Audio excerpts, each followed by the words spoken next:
৪৫ ঘন্টার বেশি সময় ধরে অনশনে থাকলেও আসেনি বিশ্ববিদ্যালয়ের ঘোষণা। শিক্ষা মন্ত্রণালয়ের যুগ্ম সচিবের আশ্বাসের পরও অনশন ভাঙেননি সরকারি তিতুমির কলেজের শিক্ষার্থীরা। দাবি না মানলে আন্দোলন আরও বেগবান করার হুঁশিয়ারি দিয়েছেন তারা। আরও জানাচ্ছেন তরিকুল ইসলাম। ক্যামেরায় ওয়াও, স্টাইল দেখাও, Xenon X21 পারলে ঠেকাও।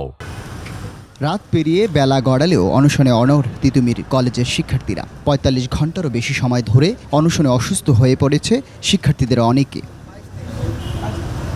কলেজকে বিশ্ববিদ্যালয় করাসহ ৭ দফা দাবিতে এই অনশন চালিয়ে যাচ্ছে তারা। আমাদের অগ্রসরা আমাদের পথ দেখিয়ে গেছে। প্রায় ২৮ বছর ধরে আমরা আন্দোলন করছি, এক ধাপে ধাপে আন্দোলনগুলো করা হচ্ছে। লাশের মিছিল দীর্ঘ হবে। বৃহস্পতিবার রাতে শিক্ষার্থী ও শিক্ষকদের সাথে শিক্ষা মন্ত্রণালয়ের যুগ্ম সচিবের বৈঠকের পর বিশ্ববিদ্যালয়ের ঘোষণা না আসায় কর্মসূচি চালিয়ে যাচ্ছে তারা। আমরা আমরণ অনশনে আছি। আমরা প্রথমে 5 জন আমাদের শিক্ষার্থী অনশন শুরু করেছিল। গতকাল দুপুর 2টার দিকে আমরা গণ অনশনের ঘোষণা দিয়েছিলাম। শিক্ষার্থীরা বলছে বিশ্ববিদ্যালয়ে ঘোষণা না আসা পর্যন্ত আন্দোলন চলবে। তরিকুল ইসলাম, একুশে টেলিভিশন, ঢাকা।